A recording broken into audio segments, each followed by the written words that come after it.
সমুদ্রের গভীরতায় লুকানো রহস্য একখান খোঁজ। এই ঘটনা ১৯৯৭ সালের। ওই সময়ে নোভা কোম্পানির রিসার্চাররা আটলান্টিক মহাসাগর থেকে প্রায় ৩,০০০ কিলোমিটার দূরে প্যাসিফিক মহাসাগরে হাইড্রোফোন দিয়া পানির নিচের আগ্নেয়গিরির শব্দ শুনতেছিল। হাইড্রোফোন হইল এমন একটা যন্ত্র যেটার মাধ্যমে সমুদ্রের ভিতরে হওয়া নানা রকম শব্দ শোনা আর রেকর্ড করা যায়। ১৯৯৭ সালের ওই দিনে রিসার্চাররা সমুদ্রের ভিতর থেইকা একটা খুবই আজব ধরনের শব্দ রেকর্ড করে, যেটা উইল অনেক বেশি জোরে। এর আগেই তারা জীবনে এমন কোনো শব্দ শোনে নাই। এই কারণেই ওই শব্দটা সবাইরে অবাক আর ভয়ে ফালাইছিল। এই শব্দ শুধু অনেক জোরেই আসিল না, বরং এর মধ্যে একটা আলাদা বৈশিষ্ট্য আসিল, যেইটা একে সমুদ্রের অন্য সব শব্দ থেইকা আলাদা কইরা দিছিল। এই কারণেই এই শব্দের নাম রাখা হয় দ্য ব্লুপ। অনেক বছর ধরেই এই শব্দটা সায়েন্টিস্ট আর রিসার্চারদের ঘুম হারাম কইরা রাখছিল। এইটা একটা রহস্যে পরিণত হইছিল। এই নিয়ে অনেক প্রশ্ন উঠছিল। এইটা কি কোনো গোপন পানির নিচের মিলিটারি এক্সারসাইজের শব্দ আসিল, নাকি কোনো বড় জাহাজের ইঞ্জিনের শব্দ, নাকি কোনো বিশাল স্কুইডের আওয়াজ, নাকি ১০০ ফুট বড় কোনো তিমি মাছের, নাকি এমন কোনো ভয়ঙ্কর অজানা প্রাণী যেইটা হাজার হাজার বছর ধইরা সমুদ্রের গভীরে বাস্তাছে আর যেইটার কথা সায়েন্টিস্টরা এখনও জানে না। সময় যত যাইতেছিল, সায়েন্টিস্টরা সমুদ্রের ভিতরের আগ্নেয়গিরি আর ভূমিকম্প নিয়ে গবেষণা করতে অ্যান্টার্কটিকার কাছাকাছি সাগরে হাইড্রোফোন বসাইতেছিল। অবাক করা বিষয় হইল ২০০৫ সালে আবার একই রকম অদ্ভুত শব্দ ধরা পড়ে। এরপর এই রহস্যের আসল সত্য বের হইয়া আসে। পরে জানা যায় ব্লুপ কোনো জাহাজ বা অজানা প্রাণী শব্দ না, এইটা আসলে আইসকুয়েক, মানে অ্যান্টার্কটিকায় বড় একটা হিমবাহ ভাঙার সময় যে শব্দ হয়। ৮ বছর ধইরা দিন রাত গবেষণা করার পর এই রহস্যের সমাধান হয়।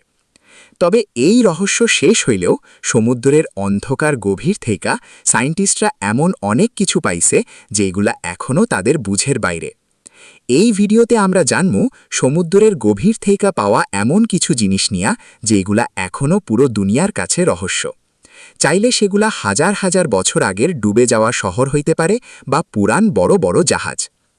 আগায় যাওয়ার আগে ভিডিওটা লাইক শেয়ার কইরা চ্যানেলটা সাবস্ক্রাইব কইরেন আর বেল আইকনও চাপেন। এই ঘটনা ১৯৮৬ সালের। জাপানের এক ডাইভার কিহাচাইরো আরাতাকি নিজের জীবন ঝুঁকিতে ফালাইয়া ইয়োনাগুনি দ্বীপের কাছাকাছি সমুদ্রে ডুব দিছিল। এই জায়গায় খুবই বিপজ্জনক হ্যামারহেড হাঙরের দল থাকে, যেগুলা মানুষের জন্য খুবই মারাত্মক। এর বাইরে এই এলাকায় অনেকবার টাইফুনও দেখা গেছে।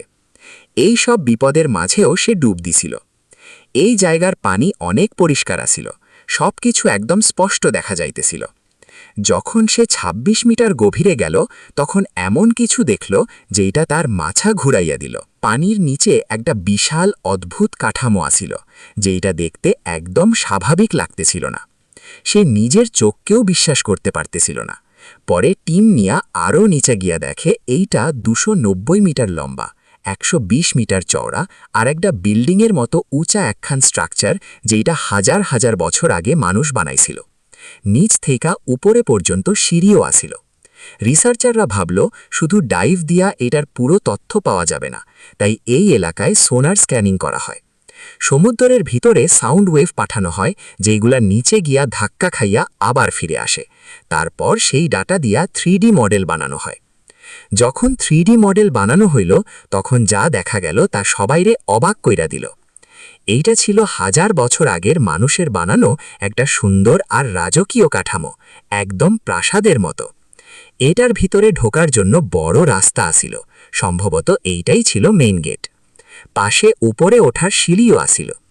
উপরে বড় বড় টেরেস আর খুঁটি আসিল, যেটা দেখাইতেছিল ওই সময়ের মানুষ অনেক উন্নত ছিল। সবচেয়ে আশ্চর্যের বিষয় হইল এটা আলাদা পাথর দিয়া না, একটা বড় পাথর কেটে বানানো হয়েছিল। যখন এই জায়গা থেকে পাওয়া জিনিসগুলার কার্বন ডেটিং করা হইল, তখন জানা গেল এটা প্রায় ১০,০০০ বছর আগের। এইটা মেসোপটেমিয়া সভ্যতার সময়ের, যেটা মানুষের সবচেয়ে পুরান সভ্যতা ধরা হয়। ওই সময়ে এই জায়গা পানির নিচে না, বরং মাটির উপরে আসিল। কিন্তু তখন মানুষের কাছে কোনো আধুনিক যন্ত্রপাতি না থাকলেও এত বড় আর সুন্দর কাঠামো তারা কিভাবে বানাইল? আর যেই মানুষরা এখানে থাকত তাদের কি হয়েছিল? কোনো ভয়ঙ্কর দুর্যোগ নেমে আসিল, যেইটার কারণে আজ এই সব স্থাপনা পানির নিচে ডুবে আছে, আর তাদের নির্মাতাদের কোনো চিহ্নই আর দুনিয়ায় নাই? এইটা আজও একটা রহস্যই রইয়া গেছে। ১৯০০ শতাব্দীর শেষের দিকে, মানে ১৯০০ সালের দিকে, অ্যান্টিকিথেরা দ্বীপের কাছাকাছি সমুদ্রের ৫৫ মিটার গভীরে কিছু ডাইভার একটা খুব পুরান আর নষ্ট হয়ে যাওয়া জাহাজের ধ্বংসাবশেষ পাইছিল। এই জাহাজটা প্রায় ২০০০ বছর আগে প্রাচীন গ্রিসের সময় ডুইবা গেছিল, আর তার ভাঙা অংশ এখনও ওইখানেই আছিল। গবেষণার সময় ডাইভাররা ওই জাহাজ থেকে একটা বাক্সও পাইছিল, যেটা খুব খারাপ অবস্থায় আছিল। যখন বাক্সটা খোলা হইল, তখন ভিতরে দামি গয়না, মার্বেলের মূর্তি, পুরান কয়েনের সাথে একটা জং ধরা লোহার ভাঙা টুকরাও পাওয়া গেল। এই ছোট্ট মেটালের টুকরাটা দেখতে একদমই স্বাভাবিক লাগতেছিল না। যখন এই খবর অথরিটিদের কাছে পৌঁছাইল, সাথে সাথে এইটার ওপর গবেষণা শুরু হইল।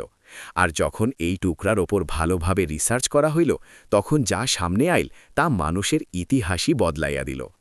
সায়েন্টিস্টরা বিশ্বাসই করতে পারতেছিল না এই ভাঙা মেটালের টুকরাটা আসলে প্রাচীন গ্রিসের মানুষের বানানো একটা কম্পিউটার। এইটার মধ্যে ৩৫টা ছোট বড় গিয়ারা ছিল, যেগুলা ২০০০ বছর আগেই খুব নিখুঁতভাবে বানানো হয়েছিল। এখন প্রশ্ন হইল, এই কম্পিউটার ওই সময় কি কাজ করত আর কেন বানানো হয়েছিল? ডিটেল তদন্ত করার পর সব কিছু পরিষ্কার হইয়া গেল। প্রাচীন গ্রিসের মানুষরা জাহাজে ভ্রমণের সময় চাঁদ আর তারার অবস্থান জানার জন্য এই যন্ত্র ব্যবহার করত। এই কম্পিউটার সূর্যগ্রহণ হিসাব করা ছাড়াও ভবিষ্যতে চাঁদ তারার অবস্থানও আগে থেকে বলে দিতে পারত। এইটা প্রমাণ করে ওই সময়ের মানুষ আমাদের ধারণার চাইতেও অনেক বেশি বুদ্ধিমান আর উন্নত আছিল। সায়েন্টিস্টরা বলছে এই যন্ত্র এখনও পুরোপুরি পাওয়া যায় নাই।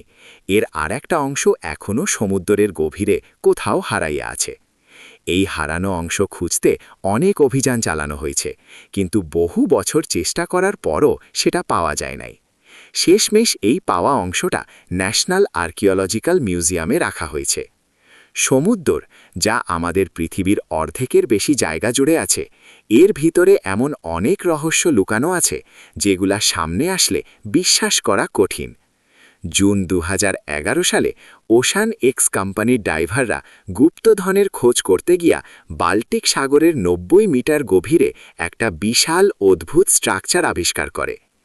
এইটা প্রায় ৬০ মিটার বড় ছিল আর দেখতে ডিস্কের মতো লাগতেছিল, অনেকটা ইউএফওর মতোও লাগতেছিল। যখন এইটার সোনার স্ক্যান করা হইল, তখন জানা গেল এইটা কোনো প্রাকৃতিক জিনিস না, বরং সম্পূর্ণ মেটাল দিয়া তৈরি। মানে এইটা হয় মানুষ বানাইছে, না হয় কোনো অজানা শক্তি বা এলিয়েন। এইটার ওপর অনেক তদন্ত হইলেও ১৩ বছর পরও কেউ বলতে পারে নাই এইটা কবে, কিভাবে আর কেন বানানো হয়েছিল।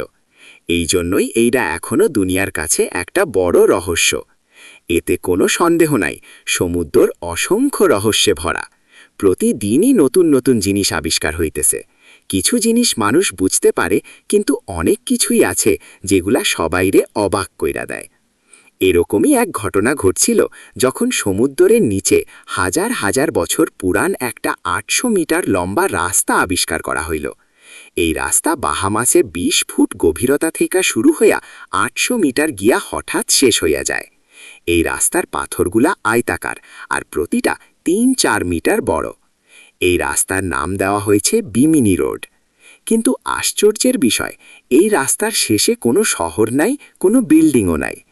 কেউ বলে এইটা প্রাকৃতিক পাথরের গঠন, আবার কেউ বলে প্রাচীন গ্রিসের কোনো রাজা এই রাস্তা বানাইছিল, যেটা ডুবে যাওয়া রহস্যময় শহর আটলান্টিসে যাওয়ার পথ আসিল।